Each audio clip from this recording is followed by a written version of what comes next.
Sebagai ungkapan syukur dan terima kasih atas anugerah kemerdekaan Republik Indonesia, sekaligus menyambut HUT ke-67 Koran Bali Pos, ratusan Kerma Bali melaksanakan doa bersama yang dipimpin pemangku setempat. Kegiatan rutin ini dilakukan setiap tahun sebagai bentuk penghormatan kepada para leluhur dan para pahlawan yang telah berjuang demi kemerdekaan.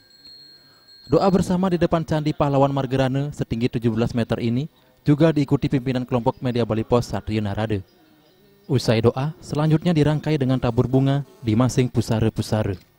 Di Museum Nasional Taman Pujaan Bangsa Margerane Tabanan, terdapat 1.372 nisan para pahlawan yang gugur di medan perang untuk mempertahankan kemerdekaan Indonesia di bawah pimpinan I Gusti Ngurah Rai. Museum Monumen Nasional Taman Pujaan Bangsa Margerane merupakan penanda peristiwa bersejarah Puputan Margerane, yakni perang besar antara masyarakat Bali melawan Nika. Menjelang Hari Kemerdekaan Republik Indonesia, Taman Pujaan Bangsa ramai dikunjungi masyarakat untuk berdoa sebagai bentuk penghormatan kepada para pejuang.